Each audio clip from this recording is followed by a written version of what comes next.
니 여룻바알의 아들 요담의 저주가 그들에게 응하니라. 아멘. 오늘도 주님의 은혜를 사모해 나오신 우리 모든 성도님들 주님의 이름으로 사랑하고 축복합니다. 아직도 우리 각 예배 처소에서 또 기도의 끈을 놓지 않으시는 우리 성도님들 또한 주님의 이름으로 사랑하고 축복합니다. 우리 특별히 수요일 밤, 금요일 밤을 좀 사모하는 마음으로 우리 나아갔으면 좋겠습니다. 금요일에 또 하나님 주시는 은혜가 있고, 특별히 금요일에는 우리가 하나님 앞에 간절히 부르짖을 때에 그 기도가 하늘에 닿는다라는 그러한 소망과 그러한 믿음이 우리 성도들에게 있으면 좋겠습니다. 기도 응답받고 또 그것이 간증이 되고, 그래서 그것이 선한 영향력이 되어서 또 더 많은 사람들이 함께 기도하는 자리에 나오는 역사가 우리 금요 심야기도회를 통해서 일어나게 되기를 주님의 이름으로 간절히 축복합니다. 오늘도 하나님께서 우리에게 주시는 은혜를 다 받아 누리는 우리 성도님들 되시길 바랍니다. 토사구팽이라는 사자성어가 있습니다. 토끼 사냥이 끝나면 사냥개를 삶아 먹는다, 이런 뜻이지요. 한나라 명장인 한신이 항우를 물리치고 유방이 천하의 통일을 이루는 데 큰 공을 세웁니다. 유방은 황제에 오르자 한신의 공을 높이 사고 그를 초나라의 왕으로 임명하죠. 하지만 한신이 점점 힘이 커지는 것이 불안해서 한신을 제거하기로 합니다. 그래서 유방은 모든 제후들에게 오랜만에 사냥을 즐기고 큰 잔치를 열자고 하니 다 모일 것을 명령하지요. 근데 사실 이 사냥은 핑계고요, 이 모든 것이 한신을 잡으려는 꾀였습니다. 한신은 소식을 듣고 오랫동안 고민을 합니다. 그때 한 부하가 유방이 싫어하는 종리매를 죽여서 바치면 의심을 풀 것이다 라고 제안을 하지요. 이 종리매라는 잔수는 죽은 항우의 수하의 장수였고, 한신을 흠모하여서 한신 밑에 지금 있는 장수입니다. 종리매는 이 말을 듣고는 이렇게 이야기하죠. 유방이 그동안 당신을 치지 못한 까닭은 우리가 같이 있었기 때문이요. 그런데 그대가 유방의 비유를 맞추려 한다면 내 스스로 여기에서 목숨을 내놓겠소. 다만 내가 없어지면 그 다음은 당신 차례임을 명심하시오 하면서 자결을 합니다. 한신은 자결한 이 종림의 목을 가지고 누굴 찾아갔을까요? 그렇습니다. 유방을 찾아갑니다. 그 목을 가져가면 유방이 오해를 풀 것이다 라고 생각이기 때문이죠. 하지만 그 결과는 정반대였습니다. 유방은 종리매가 죽었다는 소식을 듣자마자 그 즉시 한신을 붙잡아 가두었습니다. 종리매의 말대로 된 거죠. 토끼 사냥이 끝나면 사냥개를 삶아 먹는다더니 결국 나 한신이 토끼몰이가 끝나자 버림받은 사냥개 신세가 되었구나 라고 한탄한 데서 이 고사성어 토사구팽이 유래했다고 하죠. 사랑하는 성도 여러분, 이 세상에서 가장 비참하고 초라한 관계는요, 서로에게 이용 가치가 있을 때에만 유용한 관계 아니겠습니까? 그 이용 가치가 사라지는 즉시 그 관계는 무로 돌아갑니다. 우리는 영화나 드라마에서 어떤 정치권과 조폭이 서로 밀접한 관계를 맺다가 결국 조폭들이 정치적으로 이용을 당하고 결국 제거되는 그런 스토리를 많이 보지 않습니까? 그런 시나리오가 나오는 이유는 우리나라 해방 이후에 근현대사에 정치권이 보여왔던 실제 사례들이 있었기 때문 아닐까요? 불의한 힘을 당겨서 쓰는 것은 당장에는 권력을 유지하는데 보탬이 될지 모릅니다. 하지만 결국 이 도덕적 타당성을 확보하는데 치명적인 결함이 되지요. 그러하기에 불의한 힘을 바탕으로 한 권력은 어떻게든 그 불의한 힘을 자신에게서 떨쳐버리려고 합니다. 토사구팽하고 싶어 한다는 겁니다. 오늘 우리가 살펴보고 있는 아비멜렉과 세겜 사람들의 관계가 바로 이 토사구팽의 관계입니다. 아비멜렉은 자신이 왕이 되기 위하여 자신의 어머니의 가문인 세겜 사람들에게 도움을 요청했지요.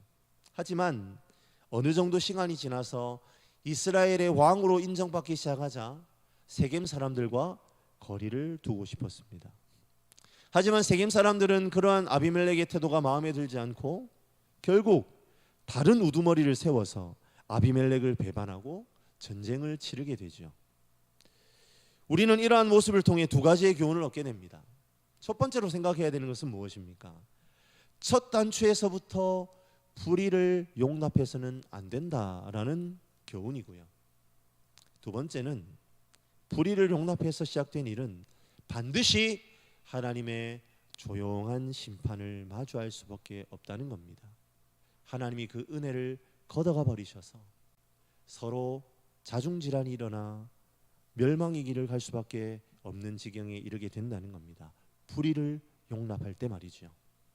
오늘 말씀을 통해 우리의 인생이 언제나 주님의 의로움에 잇대어 하나님의 은혜가 흘러넘치는 삶이 되기를 간구하는 그러한 저와 여러분들이 되시기를 주님의 이름으로 간절히 축복합니다.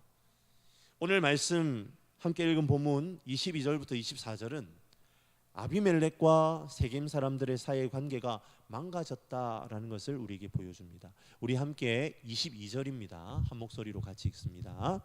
아비멜렉이 이스라엘을 다스린 지 3년에 아비멜렉을 왕으로 세운 사람들은 분명 세겜 사람들이었습니다. 그런데 오늘 22절에 아비멜렉이 이스라엘을 다스린 지 3년이다라고 이렇게 기록합니다. 여기에서 말하는 이스라엘은 물론 이스라엘 12지파 전체를 의미하지는 않겠죠. 아마도 므낫세와 에브라임 지파 정도의 규모일 것입니다. 그런데 이스라엘을 다스렸다라는 말은 아비멜렉이 이스라엘 사람들에게 신임을 얻었다는 말입니다. 그런데 이 3년이라는 시간 동안 세겜 사람들과는 어떤 관계가 되었을까요? 그렇습니다. 자연스럽게 멀어질 수밖에 없었다는 겁니다.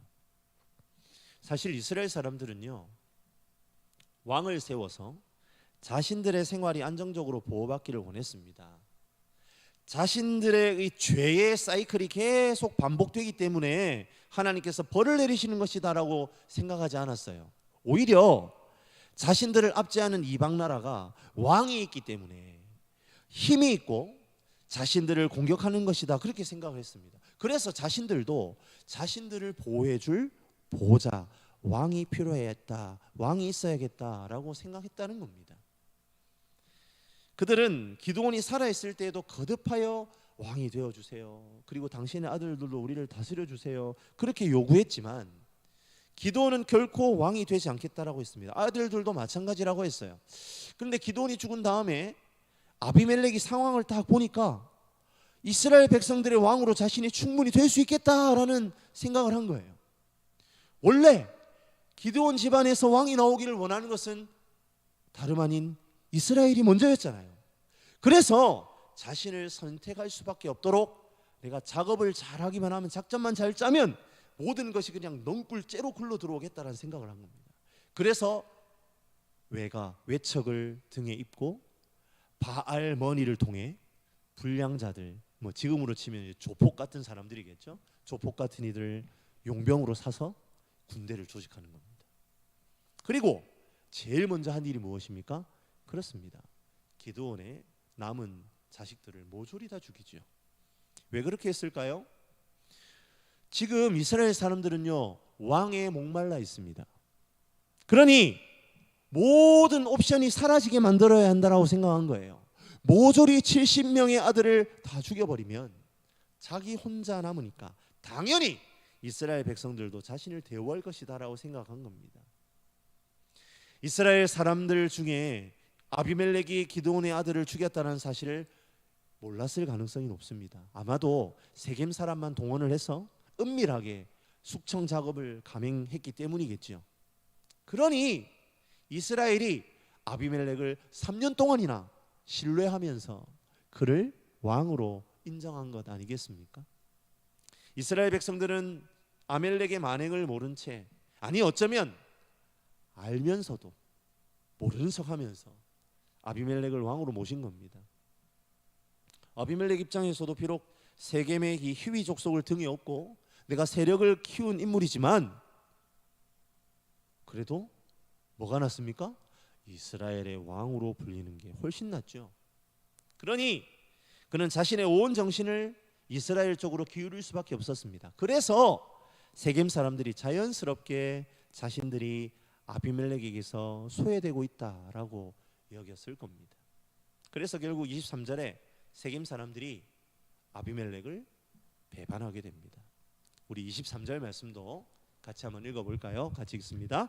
하나님이 아비멜렉과 세겜 사람들 사이에 악한 영을 보내시매 세겜 사람들이 아비멜렉을 배반하였으니. 세겜 사람들은 분명 아비멜렉이 자신들이 세운 왕인데 이스라엘의 왕으로만 남으려 하는 그의 행보에 매우 소외감을 느꼈을 겁니다. 자신들이 아비멜렉을 왕으로 만든 1등 공신인데 어떠한 공치사도 없는 거예요. 아비멜렉은 그저 자신의 욕망을 실현하기 위해 세겜을 이용하기만 하였습니다. 그리고 스불이라는 사람을 거기에다가 꽂아두고는 자기는 다른 곳에서 조금 더 이스라엘과 가까운 곳에 거처를 마련하고 이스라엘의 왕이 되기로 자청합니다. 그러자 세겜 사람들이 아비멜렉을 배반합니다. 그리고 우리가 오늘 읽진 않았지만 26절에 에벳의 아들 가알을 세겜 자신들의 우두머리로 세워 그를 신뢰하기에 이르게 되죠. 사랑하는 성도 여러분, 아비멜렉은 그 첫 단추에서 세겜 사람들을 끌어들이지 말았어야 했습니다. 그는 아무도 왕으로 자신을 세워주지 않자 스스로 왕이 되기로 결정하면서 불의한 세력과 결탁하게 되는 안타까움에 빠진 겁니다. 하나님께서 사사를 세우실 때요, 반드시 여호와의 영이 임했어요. 온니엘을 예로 한번 들어보겠습니다. 사사기 3장 10절입니다. 제가 한번 읽어드릴게요.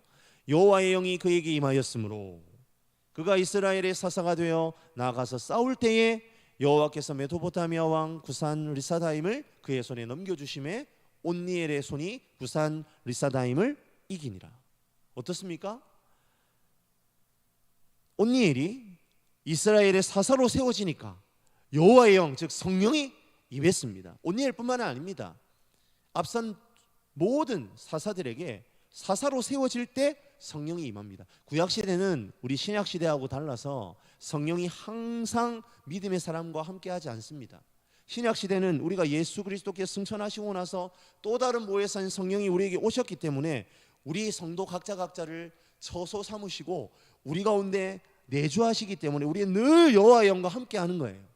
하지만 구약시대는 특별한 경우에 그리고 간헐적으로 여호와의 영이 임했습니다. 특히 사사를 세울 때에 여호와의 영이 반드시 그에게 임하여 사사의 직분을 감당하게 했던 겁니다. 아비멜렉도 만약 왕으로서의 정당성을 찾고자 한다면 그는 하나님에게서 찾았어야 했던 거죠. 하지만 그는 자신의 왕으로서의 정당성을 혈연에서 찾았고 바알 우상에서 찾았습니다. 불의한 것들과 짝하여 자신의 권력을 쥐려고 했습니다. 하지만 놀랍게도 그 불의한 관계 속에 무엇이 임합니까? 그렇습니다. 여호와가 보내신 악한 영이 임합니다. 성령의 여호와의 영이 임하는 것이 아니라 여호와께서 보내신 악한 영이 그에게 임하는 겁니다. 그리고 불의한 관계가 깨어져 버립니다. 그리고 그 관계의 깨어짐은 결국 아비멜렉과 세겜 사람들 모두에게 피 흘림의 대가로 돌아가게 하시기 위함임을 하나님께서 분명하게 말씀하시는 겁니다. 여호와의 영은 임하지 않고 오히려 악한 영의 농간에 놀아나는 안타까운 지경에 이르게 된 것이지요. 사랑하는 성도 여러분, 우리는 오늘 이 말씀을 통해 우리가 하고 있는 모든 일이 어디에서 출발하고 있는지를 되돌아보는 시간이 되시기를 바랍니다. 모든 사사들은 여호와의 영이 임함으로 그들의 사역이 시작되었어요. 하나님께서는 이 시대를 살아가는 저와 여러분도 마찬가지로 성령 충만함으로 우리의 삶의 모든 일이 시작되기를 원하십니다. 성령이 이끄시는 삶으로 우리를 초대하고 있습니다. 그것이 직장을 구하는 것이든 사업을 경영하는 것이든 자녀를 낳고 기르는 것이든 교회의 직분을 감당하는 일이든 그 무엇이든지 간에 하나님은 우리의 삶의 첫 자리에 성령이 임하기를 요청하고 계십니다. 우리 그 일에 순종하는 저와 여러분들이 되시기를 주님의 이름으로 간절히 축복합니다. 하나님께서 심판하실 계획을 따라 세겜 사람들과 아비멜렉 사이가 틀어지기 시작합니다. 오늘 우리가 읽지는 않았지만 25절부터 29절을 보시면 세겜 사람들이 아비멜렉을 어떻게 배신하고 있는지 두 가지 사건이 기록이 되어 있죠. 먼저 세겜 사람들이요, 아비멜렉에게 반기를 든 방법은 도적질을 하는 거였습니다. 세겜 사람들이 산 꼭대기에 올라가서 사람들을 매복시키고는 지나가는 모든 자들을 강탈했다라고 25절에 기록합니다. 여기서 지나가는 모든 자들은 누구겠습니까? 그렇습니다. 이스라엘 백성들이겠죠. 이스라엘 사람들을 강탈하기 시작합니다. 이들이 이와 같은 행동을 할 수 있었던 이유는 지금 아비멜렉이 세겜 사람들과 같이 살고 있지 않기 때문입니다. 41절을 보니까요, 아비멜렉이 아루미라는 곳에 살고 있습니다. 아루마네요. 아루마라는 곳에 살고 있습니다. 여기는 세겜에서 한 동남쪽으로 조금 내려가 좀 떨어져 있는, 다소 떨어지는 곳입니다. 이스라엘과 더 가까운 곳에 있습니다. 아비멜렉은 자신이 직접 지금 세겜에 거주해서 통치하지 않고 스불이라는 방백을 세워서 그 사람에게 맡겨서 그 세겜 지역을 다스리게 하고 있는 겁니다. 그러니까 세겜 사람들이 이러한 여건을 역이용해서 자신들의 불만을 표출하는 거예요. 세겜 사람들 입장에서는 우리가 아비멜렉 당신을 왕으로 세워줬는데 왜 우리는 당신의 다스림에서 소외되어 있느냐는 겁니다. 당신을 왕으로 만든 개국 공신인데 왜 우리를 홀대합니까? 그러니 우리도 당신의 입지를 불안하게 만들겠다, 이겁니다. 아비멜렉이 왕으로서 자신의 통치가 이루어져야 할 지역에서 끊임없이 강도짓이 자행된다면 그 평판에 금이 가는 것은 시간 문제인 거죠. 그 다음으로 세겜 사람들이 아비멜렉을 배신한 방법은 앞서 말씀드렸듯이 또 다른 지도자를 세운 것입니다. 우리 오늘 읽지는 않았지만 26절 말씀입니다. 우리 같이 한번 한 목소리로 읽도록 하겠습니다. 26절입니다. 에벳의 아들 가알이 그의 형제와 더불어 세겜에 이르니 세겜 사람들이 그를 신뢰하니라. 가알이라는 인물이 세겜에 이릅니다. 그러니까 가알도 세겜 사람은 아닌 거죠. 그런데 그가 세겜 사람들의 신뢰를 얻습니다. 그런데 지금 이 가알이 세겜 사람들의 마음을 얻는 과정이요, 앞선 아비멜렉이 세겜 사람들의 마음을 얻는 과정하고 매우 닮아 있는 것을 보게 됩니다. 9장 1절이지요. 9장 1절에 어떻게 되어 있습니까? 여룻바알의 아들 아비멜렉이 세겜에 가서, 요거하고 똑같은 표현이 26절에도 나옵니다. 에벳의 아들, 여룻바알의 아들 에벳의 아들 가알이 세겜에 가서. 어떻습니까? 틀이 똑같습니다. 그리고 아비멜렉도 외가의 도움을 얻었듯이 가알도 혈육을 이용해서 세겜인의 지지를 쉽게 이끌어내는 것을 보게 됩니다. 이렇게 세겜 사람들의 마음을 얻은 가알은 포도 수확기가 되어서 세겜 사람들과 막 연애를 즐기고 바알브릿, 바알의 신전을 말하는 거죠. 바알브릿 신전에서 제사를 지내고 먹고 마십니다. 이것도 어떻습니까? 역시 아비멜렉이 바알 신전에서 금전적 후원을 받은 것과 비슷하게 연결되는 겁니다. 가알은 이 아비멜렉이라는 인물하고 매우 닮아 있는 것을 보게 됩니다. 가알은 연회가 열리는 바알 신전 안에서 아비멜렉을 비난하는 말을 합니다. 그는 아비멜렉과 세겜의 조상인 하모를 놓고 비교하기 시작하는 거예요. 세겜이 히위 족속의 혈통을 따른다면 어떻게 절반은 이스라엘 족속의 피가 흐르고 절반은 세겜의 족속의 피가 흐르는 아비멜렉을 섬기느냐, 그렇게 막 도전을 하는 거예요. 왜 반쪽짜리 인간을 그렇게 따르려고 하냐, 그렇게 막 충동질을 합니다. 그리고 만약 백성들이 내 수하에 있었다면 아비멜렉은 꼼짝도 못했을 거야. 내가 아비멜렉을 없애버렸을 거야. 그렇게 막 의시되기까지 하는 거죠. 가알은 자신이 히위 족속으로서 적법한 세겜의 왕이 될 수 있다라는 것을 은근히 드러내는 겁니다. 사랑하는 성도 여러분, 우리는 오늘 이 말씀을 통해 하나님께서 불의한 방법으로 자신의 삶을 개척하려 하는 사람을 어떻게 추락시키는지를 발견하게 됩니다. 우리는 오늘 가알의 모습에서 아비멜렉의 모습을 발견하고 있지 않습니까? 가알의 반란은 아비멜렉이 왕이 되고자 자신의 외척을 앞세우고 여룻바알의 70아들을 죽이는 등 그러한 행보하고 많이 닮아 있습니다. 하나님은 어떻게 불의한 자를 심판하시는 거예요?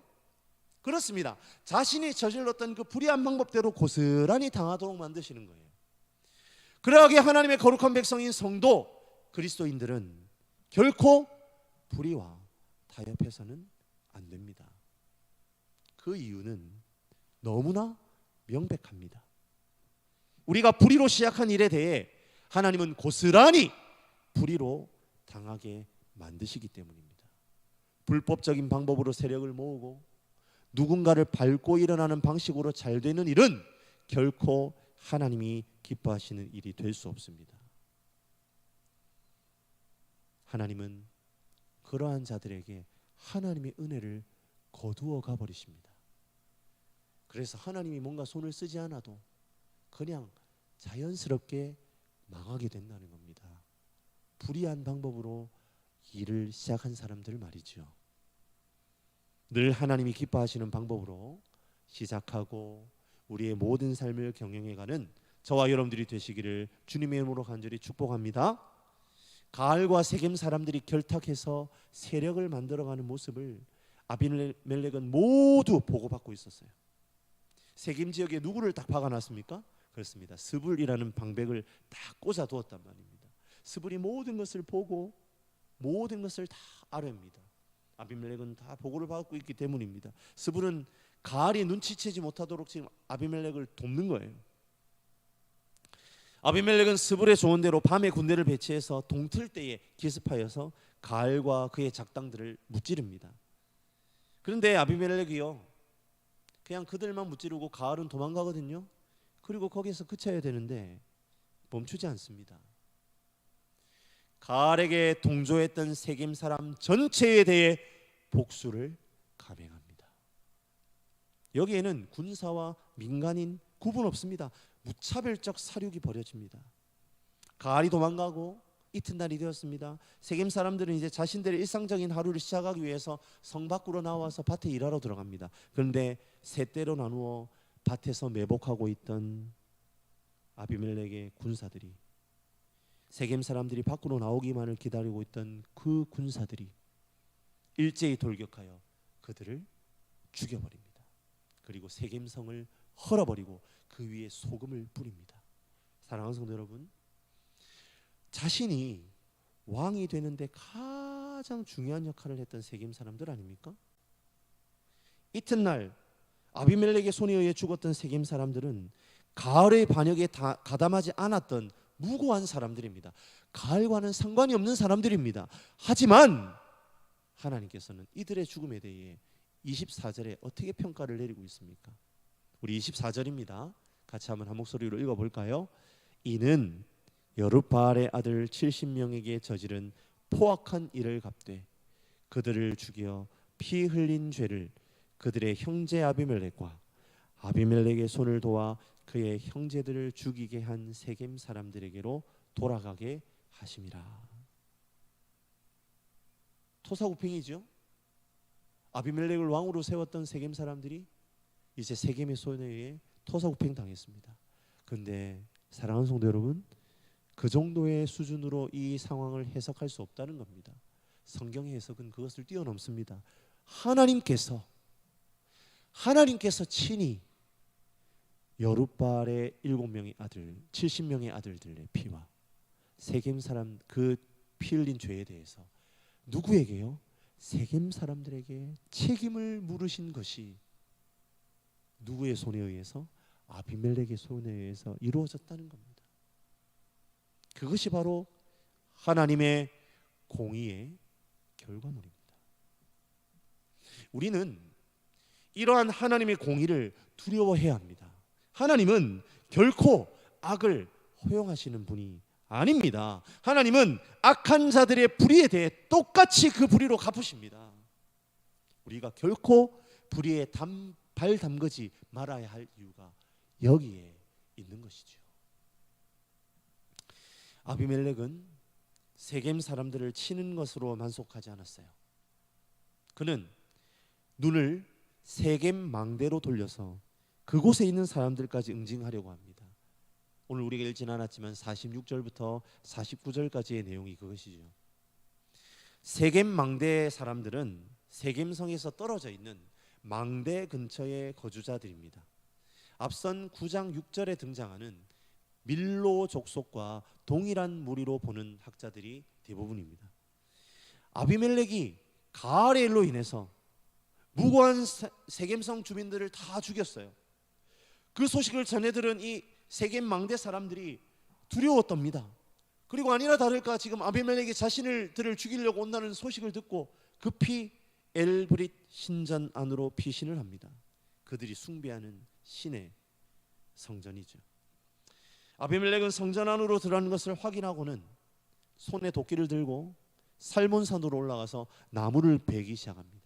그리고 베어낸 나무들을 치고 이고 와서 성전 입구를 막습니다.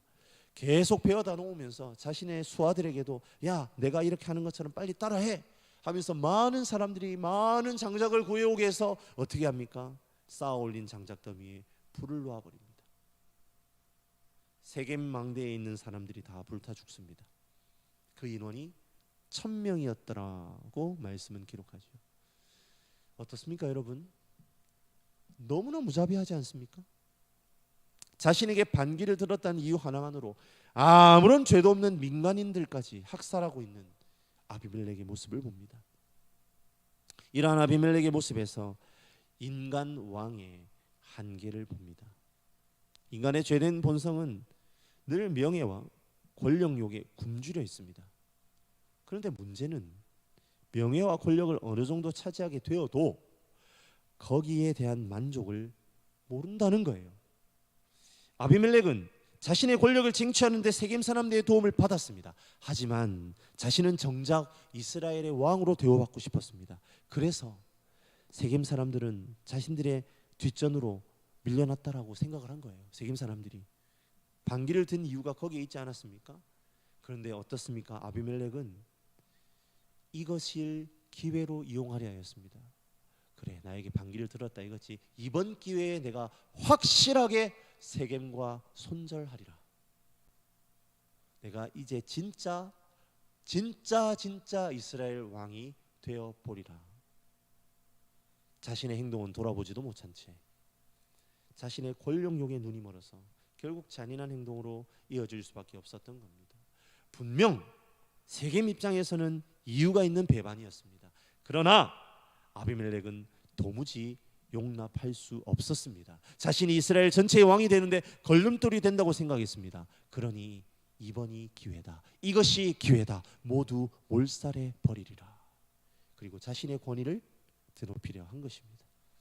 그 어디에도 은혜가 없습니다.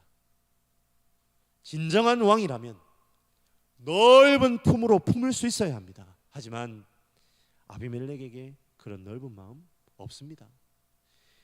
그는 자신을 향한 어떠한 비난도 품을 수 없는 좁은 마음이었습니다. 그 결과 무지막지함으로 무자비함으로 일관하고 있는 그의 모습을 보게 되는 것이지요. 사랑하는 성도 여러분, 불의함으로 출발한 권력은 언제나 무자비함을 담보할 수밖에 없습니다.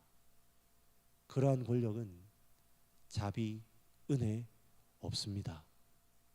과거 군사 정권을 한번 생각해 보십시오.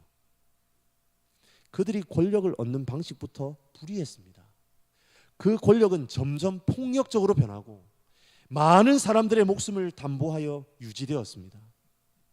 그 가운데 우리는 도무지 은혜를 발견할 수 없습니다. 세겜 사람들은 사실 처음부터 아비멜렉의 불의한 제안을 거절해야 했습니다. 아비멜렉이 왕이 되려는 목적은 세겜 사람들을 위한 것이 아니었어요. 자기 자신을 위한 것이었습니다. 그 의도가 철저하게 불의했습니다. 그 불의한 시작에 동참한 결과가 무엇입니까? 처절한 죽음과 공포입니다. 칼이 법이 되어 그들을 말을 듣지 않으면 다 죽여버리는 무자비함에 노출되고 말았습니다. 하나님께서는 우리에게 무엇을 말씀하십니까? 불의한 일은 발조차 들여놓아서는 안 된다는 것을 분명하게 말씀하시는 거예요. 성경의 수많은 믿음의 선배들에게도 수많은 불의한 시작에 대한 유혹이 있었습니다. 요셉이 그래야 했지 않습니까? 이집트로 팔려가서 노예의 신분으로 정말 최선을 다해서 가장 좋은 위치까지 올라 가정 총무의 자리까지 올랐습니다.